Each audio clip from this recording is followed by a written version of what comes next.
The law of abundance মানে প্রাচুর্যের নিয়ম। Friends, we live in an abundant universe in which there is sufficient money for all who really want it and are willing to obey the laws governing its acquisition. এর অর্থ আমরা এমন একটা পৃথিবীতে বাস করি যেখানে প্রত্যেকের জন্য পর্যাপ্ত ধন সম্পত্তি এবং টাকা পয়সা আছে, আর এটা পাবার জন্য একটা নির্দিষ্ট নিয়ম আছে। যে কেউই এই রুলটা ফলো করলেই ধন সম্পত্তি এবং টাকা পয়সা অর্জন করতে পারে। এই ধন সম্পত্তি না পাওয়ার মানে এই নির্দিষ্ট রুলের বিপরীতে কাজ করা। যদি কেউ পর্যাপ্ত পরিমাণে টাকা পয়সা পেতে চায় তাহলে তার আন্তরিক ইচ্ছার সাথে সাথে জানতে হবে যে তাকে কোন রুলটা ফলো করতে হবে, বা তার অ্যাটিটিউড, মানসিকতা এগুলো কেমন হবে, কিংবা কিরকম অ্যাকশন তাকে নিতে হবে ইত্যাদি। আমরা আমাদের চারদিকে প্রচুর ধন সম্পত্তি দেখতে পাই। প্রত্যেকে তার নিজ নিজ ক্যাপাসিটি অনুসারে তাকে আয়ত্ত করতে পারে। তাই আপনি যত ধন সম্পত্তি এবং টাকা পয়সা অর্জন করতে চান, আপনাকে তার যোগ্যতা প্রমাণ করতে হবে। সবার প্রথমে আপনাকে মাথায় এটা ফিক্স করে নিতে হবে যে এই পৃথিবীতে টাকা পয়সা বা ধন দৌলতের কোনো অভাব নেই।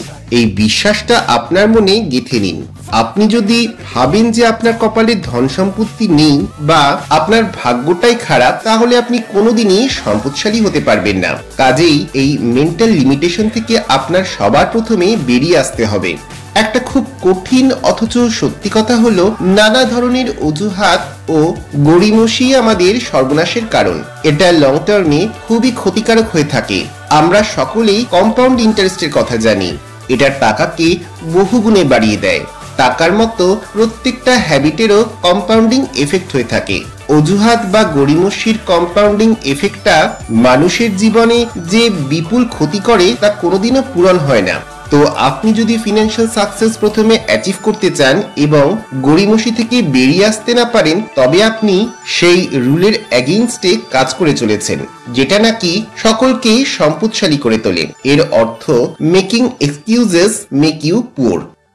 যদি আপনি রিচ হতে চান তাহলে আপনাকে সম্পদ সৃষ্টি করতে হবে, আর সেটা করতে হলে আপনাকে কয়েকটা রুলস মেইনটেইন করতে হবে। প্রথমে আপনাকে ঠিক করতে হবে যে আপনি মোটামুটি কত সম্পত্তির মালিক হতে চান এবং তা কত দিনের মধ্যে। আর সেই লক্ষ্যে পৌঁছানোর জন্য আপনাকে সঠিক ব্লুপ্রিন্ট তৈরি করে তবেই এগোতে হবে। সম্পদ সৃষ্টি করা আপনার আর্নিং, সেভিংস ও ওয়াইজলি ইনভেস্টিং এর একটা কম্বিনেশন। তো আপনি আপনার ইনকাম বৃদ্ধির দিকে নজর দিন আর একে ডাইভার্সিফাই করুন। অ্যাক্টিভ ইনকাম ছাড়া বিভিন্ন প্যাসিভ ইনকামের দিকে ফোকাস করুন। প্রতি মাসে খরচ করবার আগে সেভিংস এবং ঠিকমতো বাজেটিংটা করুন। যথাসম্ভব নিজেকে ফিনান্সিয়ালি এডুকেট করুন।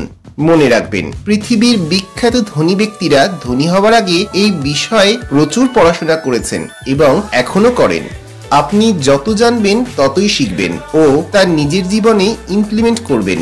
টাকাকে বিভিন্নভাবে ইনভেস্ট করে তার থেকে সম্পদ সৃষ্টি করুন। তাই ইনভেস্টিং এর ব্যাপারে সবকিছু সিদ্ধান্ত আপনাকে অত্যন্ত বিবেচনার সঙ্গে নিতে হবে। তাছাড়া ব্যক্তিগত ও সাংসারিক জীবনে ফিনান্সিয়াল ডিসিপ্লিন মেইনটেইন করাটা অত্যন্ত জরুরি।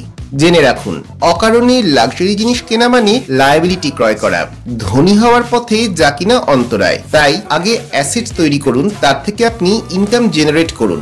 ফ্রেন্ডস, এই বিশ্বে সম্পদের কোনো ঘাটতি নেই, কিন্তু তার নিজের করায়ত্ত করবার জন্য এই সমস্ত রুলসগুলো আপনাকে অবশ্যই জীবনে পালন করতে হবে।